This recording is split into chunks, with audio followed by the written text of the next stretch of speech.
Cardinals host the Cleveland Guardians. Pregame starting at 5:50, first pitch at 6:45. Red Sox 9, Cardinals 3, our final score in the rubber match of the 3-game series this afternoon at Busch.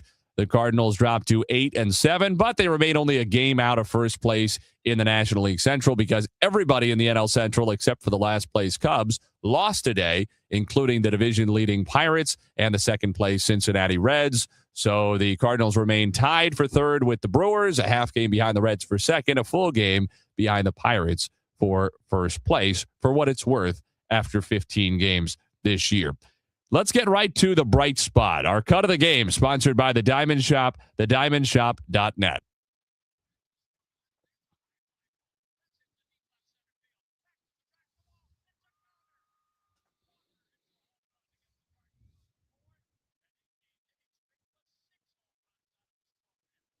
Cut of the game is sponsored by The Diamond Shop, thediamondshop.net. Not only the bright spot today, but the brightest spot for the Cardinals so far this season. Jordan Walker hitting .327 with an OPS well over 1,100 after another multi-hit game today. He has hit in 8 games in a row. He has homered 6 times in those 8 games, 7 times so far this season in just the first 15 games of the year. That gives him more home runs than he had all of last season, more home runs than he had all of 2024. 6 home runs in each of the last 2 seasons, 7 already this year. It is April 12th. 7 home runs in 15 games. Matches Mark McGwire in 1998 for the 3rd most home runs through 15 games in a Cardinals season. Scott Rowland second with 8. Albert Pujols had 10 back in the 2000s. He is the all-time record for the Cardinals through 15 games, but Jordan Walker in rarefied air certainly for the Cardinals through the first few weeks of 2026. Walker with a couple of hits. Alec Burleson also had a couple of hits and had a home run. His second of the year, his 50th of his still young Cardinals career. Let's get to some of the numbers. By the Numbers is sponsored by Bank of Springfield. Bank boldly, bank with BOS, member FDIC. Well, the numbers do not tell such a great story for the Cardinals. They were out-hit 12-7 in this game. Most concerningly, they have allowed 14 runs over the last 10 innings. The Red Sox had 5 runs in the top of the 9th last night, stretched out what had been a well-played, tight, low-scoring ball game, and turned it into a rather blowout-looking final score of 7-1. They piled on 3 more runs in the first couple innings of this game, 7 runs in the first 4 innings today, and won it 9-3. So if you go a 5-inning stretch from the 9th inning last night to through the 4th inning in this afternoon's game, the Red Sox had 12 runs in 5 innings against Cardinals pitching. They've scored 14 runs in the last 10 innings to close out the series with back-to-back wins, and the Red Sox take 2 out of 3 to drop the Cardinals to 8-7. Andre Palante limped through this start. 5 innings again. He allowed 7 runs on 10 hits, struck out 2 and walked 1. He allowed a home run to Wilson Contreras in the first inning, the first homer he's allowed so far this season. It took his earned run average from 1.8 over his first 2 starts up to 5.4 for the season after this one today. That's By the Numbers, sponsored by Bank of Springfield. Bank boldly, bank with BOS, member FDIC. But again, the bright spots for the Cardinals, Alec Burleson, and most especially Jordan Walker. And, you know, it'd be impossible to go anywhere else. If you're talking about who's on a roll for the Cardinals, it's easy as you like. It's Jordan Walker, and it's a big gap before you get to anybody else, no matter how well you're playing. Frankly, anybody else in baseball. Nobody has hit more home runs in Major League Baseball than Jordan Walker through the first 15 games of the season. And that's despite the fact that a couple of teams have played an extra game or 2 over what the Cardinals have so far this year. So it feels almost silly to bring up who's on a roll in that context, because you all know where I'm going before I go there. But Who's on a Roll is sponsored by Circus Sports, sports betting the way it should be. And it is Jordan Walker. 6 home runs in 2024, 6 home runs in 111 big league games in 2025.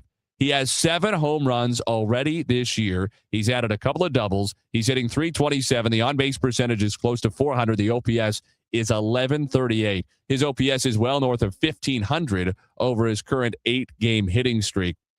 There is so much to love about the way Jordan Walker is hitting the baseball. And look, it's easy to forget. Maybe some folks haven't. it's easy to forget just how well he hit the baseball in 2023, his first season in the big leagues. 117 major league games with the Cardinals that year. He had a 787 OPS.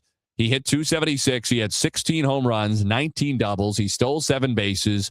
He was looking every bit the part of the top prospect. Of course, it has not gone that way the last couple of years, over which time he played, coincidentally, exactly 162 games over the last 2 years combined and hit just 11 home runs. The average was not much above 200. The OPS right around 600 for the last 2 seasons put together. And so you can understand why there has been so much apprehension, but this is also still a very, very young player. He won't turn 24 years old until May the 22nd. He's still 6 weeks removed or 6 weeks away from turning 24 years old. This man is very, very young. If he had played college baseball and been drafted in the first round and gotten all of his hype as a prospect, much the way that J.J. Weatherholt has, for instance, we wouldn't be batting an eye if Jordan Walker were making his major league debut this year. And the hype would be around him just the same as it was when he debuted back when he was 20. So just keep that in perspective, that the Cardinals still have a 23-year-old with unquestionably an enormous amount of baseball talent who has produced at the major league level, albeit not consistently, but he produced over an 117-game sample size as a rookie in 2023 at a very nice level. And obviously he's producing so far over the first few weeks of this season at a level that we have not seen from him or any other Cardinal for quite some time. Probably have to go back to Paul Goldschmidt's MVP season, the last time a Cardinal hit the ball the way that Jordan Walker has for the first few weeks of this season. Again, admittedly, relatively small sample size here. We're not even 10% of the way into the 2026 season. But Jordan Walker, just great. You heard Ali Marmol say it if you were with us as we wrapped up Mercy Cardinals postgame. You heard him say it on that audio provided from his press conference after the game by Cardinals TV, that you can see the love for the game shining through again. And I think that's something, first of all, it's great. It bodes well for his production, right? Because none of us are at our best in any area of our lives when we're miserable to be doing whatever it is that we're doing. But I think it brings a level of just happiness to the heart of a baseball fan, and certainly a Cardinals fan, to see Jordan Walker able to have joy in his baseball. Because you can imagine how hard that's been for him the last couple of years. A kid who grew up loving the game, who couldn't have gotten as good as he is at baseball without loving the game since he was a young child. And to be in a position where that has been sort of ripped away from him by the struggles he's had, the resulting pressure that has put him under, and how easy it would be for that to just totally take away any joy that there is in playing baseball for him. And he has been able to pull that back, at least so far this year, and find success and really rejuvenate his career. And it's great to see the support that he's getting from St. Louis. Hopefully that continues, and to see the joy that he is able to bring to the baseball field these last several days. So that's Who's on a Roll, sponsored by Circus Sports, sports betting the way it should be.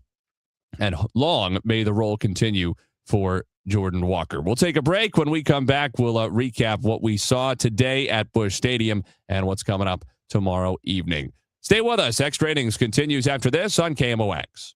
The Diamond Shop, making St. Louis sparkle for over 100 years, offers a wide selection of engagement and wedding rings, fine jewelry, and watches to suit your style and budget. Visit us at 12 North Central Avenue or schedule a virtual appointment at thediamondshop.net. Life is full of bold moments, like a graduation, a purchase of a home, or even a surprise check engine light. When life calls for bold purchases, you need a bank like BOS. BOS gives you the tools to manage short-term money needs and expert guidance for long-term financial goals. Because to us, banking is about helping people do more with their money. Are you ready for a better banking experience? Then make the bold move and switch to BOS today. Visit bankwithbos.com. Member FDIC, equal housing lender. All loans subject to credit approval. Hey, Missouri, it's game time. Start betting like a pro with the world's largest sportsbook at your fingertips. Hi, I'm Derek Stevens. I'm a lifelong sports bettor, and I'm the owner of Circus Sports. It's sports betting the way it should be, with high limits, player-friendly pricing, exceptional customer service, and more. Download your new bookie at circusports.com. The action starts now, Missouri. Experience the difference with Circus Sports. Bet like a pro. Must be 21 or older. Gambling problem? Call 1-800-GAMBLER. Now, back to Extra Innings, presented by Gray Bar. Gray Bar, your distributor for electrical and datacom needs. And by Circa Sports. Circa Sports. Sports betting the way it should be. On the voice of the Cardinals, KMOX. Red Sox 9, Cardinals 3, the final score from Busch Stadium in downtown St. Louis on this Sunday afternoon. A second straight loss for the Cardinals. They dropped the series 2-1 and will have to regroup before hosting Cleveland in the first of a 3-game series tomorrow night back at Busch. Time now to hear our insurance run of the game, sponsored by Lang Insurance in St. Charles, Missouri, proudly representing auto owners insurance. His pitch. And that's grounded fair inside the first base bag down the right field line, scoring 2 more runs. And it's 9-3 in favor of Boston. A 4-hit day for Trevor Story. Third double of the year for Trevor Story, who had been scuffling in a big way coming in. He had 4 hits. He drove in 2. He's now hitting still only $182 for the season. But nonetheless, maybe something to get him going. The Red Sox got 8 of their 12 hits today from the combination of Trevor Story and Wilson Contreras. They were 8 out of 10 put together with 5 of the 9 RBIs for the Red Sox. Once again, the insurance run of the game, sponsored by Lang Insurance in St. Charles, Missouri, proudly representing auto owners insurance. Our final totals, if you weren't with us earlier, the Red Sox 9 runs on 12 hits, no errors, and 7 men left on base. The Cardinals 3 runs on 7 hits, no errors, and 5 men left stranded. Brian Bayo got the win for Boston, 6 2/3 innings. He allowed 2 runs on 6 hits. He struck out 2 and walked 2. He improved to 1-1 on the season. Andre Palante took the loss for the Cardinals. He allowed 7 runs, all earned on 10 hits over 5 innings. He struck out 2 and walked 1. He fell to 1-1 on the season. His ERA rose to 5.4. The time of game was 2 hours and 41 minutes. The official attendance, 25,122, 25122. Tell you what, this game started out lousy for the Cardinals when Wilson Contreras dug in barely to the batter's box. He was digging in almost outside the batter's box. He had his toes. He had maybe his entire instep, half his foot on the chalk of the right-hand batter's box, crowding the plate, even by his standards, dramatically more than usual. And on the 3-1 pitch that he took from Andre Palante, he stepped almost onto home plate with his left foot in the course of taking the pitch. It's kind of bizarre behavior, that pitch in particular, but neither here nor there. It felt like he kind of intimidated Andre Palante and Ivan Herrera into throwing him more or less what he wanted. And for whatever reason, that pairing decided, with a guy standing almost on top of home plate, to throw him a pitch down and away on 3-2. And Wilson Contreras put it out of the ballpark, made it 2-0 Red Sox. That was the 2 guys with St. Louis ties teaming up to make it 2-0 Boston, because Caleb Durbin, the former WashU Bear, was the man on base for the Red Sox. And then Contreras with the home run, his 3rd of the year. He has dominated Andre Palante for whatever reason. If the Cardinals see the Red Sox again with Palante in the rotation, they need to do whatever they can to avoid having Palante pitch against Contreras, because he is 6 out of 7 lifetime now against Palante with the home run he hit today. And actually, not to take credit for it, but in the pregame, we said small sample size, but there are 2 guys on the Red Sox who have seen Palante and had success. Contreras, who was 3 out of 4 against him lifetime, went 3 for 3 against him today, 4 out of 5 in the game. Trevor Story, who was 2 out of 4 with a homer against him lifetime, he was 4 out of 5 in the game, although, of course, that 2-run double came well after Palante had exited the game. He gave the Cardinals 5 innings for the 3rd straight start. Soriano and Schuster pitched the final 4 out of the bullpen. Some credit is due to Jared Schuster for taking the ball over those 3 innings. He allowed 2 runs on 2 hits, struck out 1, and walked 2, but he saved that Cardinals pen. The primary trio, who pitched an inning apiece, backing up the 6 strong innings from Dustin May in the Cardinals win on Friday night in the series opener. That's Stanek, who pitched the 7th, Romero, who pitched the 8th, and then the 9th inning that came from Riley O'Brien for his 4th save in as many chances so far for St. Louis this year. Those 3 have not pitched the last couple of days, so if Matthew Liberatore puts the Cardinals in position to win into the 6th, certainly into the 7th inning and later against Cleveland tomorrow night in that series opener, you would certainly anticipate all 3 of those guys would be good to go and to pitch well. And if that does happen, don't forget the contribution from Jared Schuster, 27-year-old left-hander, who gave 3 innings out of the bullpen. And that was after he pitched 2/3 of an inning, albeit only throwing 8 pitches in yesterday's game as well. So not the easiest thing in the world to bounce back after pitching in a big league game the day before to throw 50 pitches over 3 innings today and wear it for the Cardinals a little bit. Now, I mean, wear it makes it sound like he really got knocked around. He only allowed the 2 runs over the 3 innings, but just wear it from an arm standpoint. Of course, he'll be down for these next couple of days, but the Cardinals able to preserve those primary guys in the bullpen and give some guys who pitched yesterday a day off today as well, to set them up for the best possible chance for success against a good-looking Cleveland team so far this year, 9-6 on the season. They play later this evening, Sunday Night Baseball, against Chris Sale and the Atlanta Braves down in Georgia. So they will get to St. Louis late tonight, and hopefully the Cardinals can jump on them tomorrow evening. 6:45 first pitch, Matthew Liberatore against Cleveland, and we will be on the air. Matt Pauley will have our pregame starting at 5:50 tomorrow night right here on KMOX and across the Cardinals radio network, powered by Gray Bar. Our final score once again this evening, the Red Sox 9 and the Cardinals 3. Back-to-back losses for St. Louis to fall to 8-7. If the Redbirds want to stay on top of 500, they will need a win in the series opener tomorrow against the Guardians. 3 games still to come on this homestand before the Cardinals are off on Thursday. Want to finish it strong, get a couple of wins out of these next 3 against the Guards. For producer Daniel Hinkamp and our entire Cardinals Radio Network crew, Nate Gatter saying so long this evening. Thanks so much for being with us. Cardinals fall to the Red Sox 9-3. This has been Extra Innings on the voice of St. Louis, KMOX. News, talk, cards. KMOX AM St. Louis. KMOX FM Hazelwood. Always live on the free Odyssey app. CBS News on the Hour, sponsored by DEA Take Back Day. I'm Heather Bosch. U.S. Central Command says it will begin a blockade of all Iranian ports starting at 10 a.m. Eastern tomorrow. The U.S. will allow ships not coming or going to Iran to pass through the Strait of Hormuz, but vessels of any nation will be blocked from visiting Iran's ports and its coast. This comes after peace talks failed to yield the deal. President Trump depicted the talks as basically positive, with one major sticking point. It was a good meeting yesterday, really a good meeting, except for one problem, and it's 95%.